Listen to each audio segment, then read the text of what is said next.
I want to show you how you can use Dynamics GP to manage a high volume dropship order business. Whether you're getting your orders from a website or you have a number of order entry people, you may end up with a lot of orders that need to be turned around into dropship orders. In other words, you're going to take those sales orders from your customer, create purchase orders to your vendors, and then have your vendors ship those items out. Let me show you how you can do this easily in Dynamics GP. First of all, let's enter a sales transaction. We're going to enter a sales order, and I've used a special order type called dropship. And the reason I did that is because I have this type set to not allocate inventory. So this allows me to put that lines in, and the system will not try to allocate it. That will make things a little easier for the dropship. So let's go ahead and just look up a customer here and enter a sales order for this customer. Now I'm also going to use my batches here quite a bit in this process. So I've made up a batch called dropship, and I'm going to put all my dropship orders in there. I'm going to also use that batch to print my documents and also to transfer my orders into invoices. So let's get back to the sales order. I'm going to enter a line item. I purposely set up two items that are sourced by two different vendors so we can see how that would work in a high volume situation. Let's look up the two items here. Here they are. It's entering those line items, putting the quantities in. I want to make sure that I mark them as dropship. Now let's take a look at the quantity detail. Here, because I'm not allocating, I've got quantity invoice. Quantity to fulfill is not filled in yet, it's 0. This will be filled in when the purchase order for these items is received and invoiced. So let's take a look at that. Now I've got a number of invoices already that are similar. So let's just take a look at them. Here's a number of them. You can see them all set up as drop ships. So what I'm going to do now is I've got all these orders, but I need to communicate with my vendors in order to ship this stuff to the appropriate places.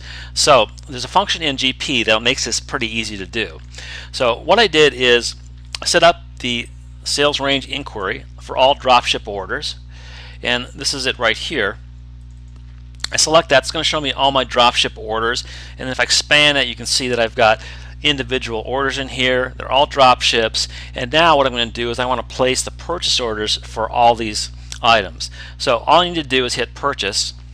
It's going to go out, look at my system information. You can see it's suggesting a number of purchase orders, and basically I have two vendors involved in this process. I've got this one here and this one down here, and you can see that this process is creating individual POs for each customer item combination.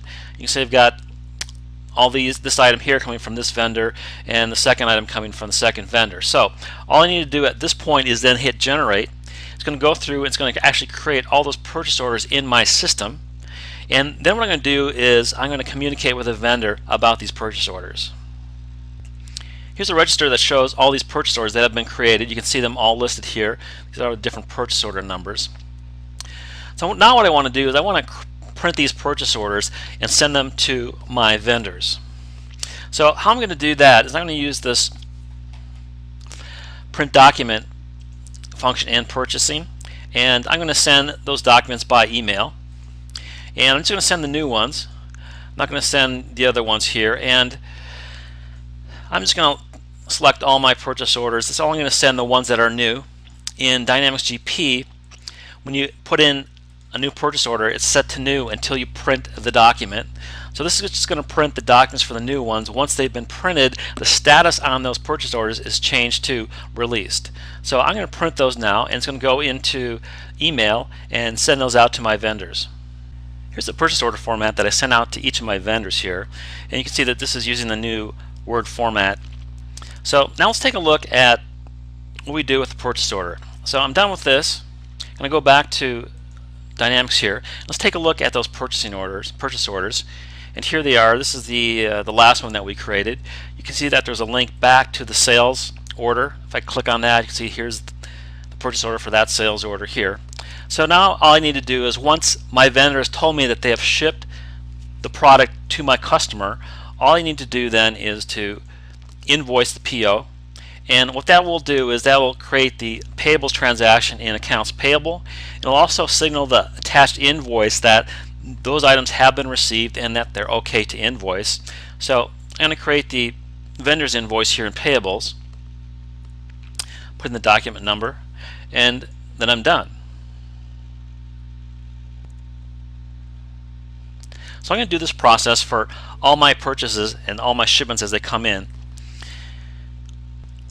Now let's take a look back at the sales transactions. If I go back and look at my orders that we placed earlier here, you can see I've got quite a few, and let's look at the last one here.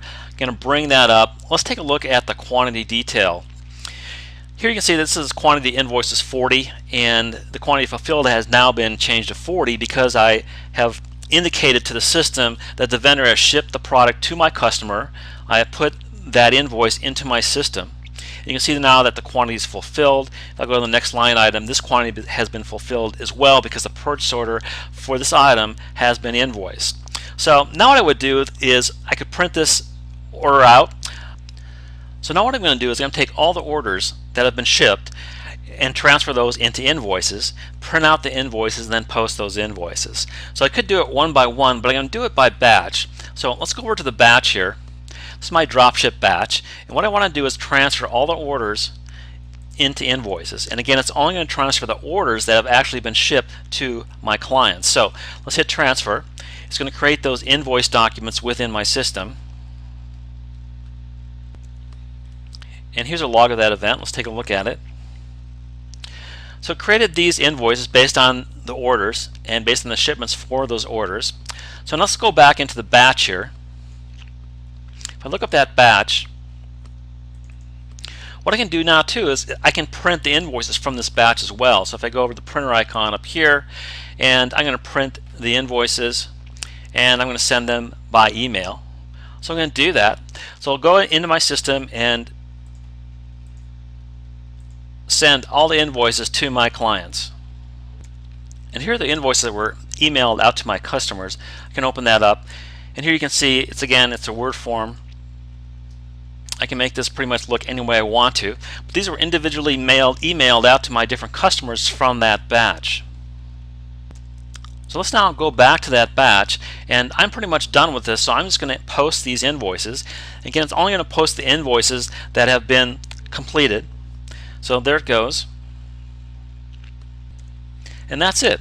This is a good example of how to process a large number of orders in Dynamics GP, especially if you have a drop ship situation.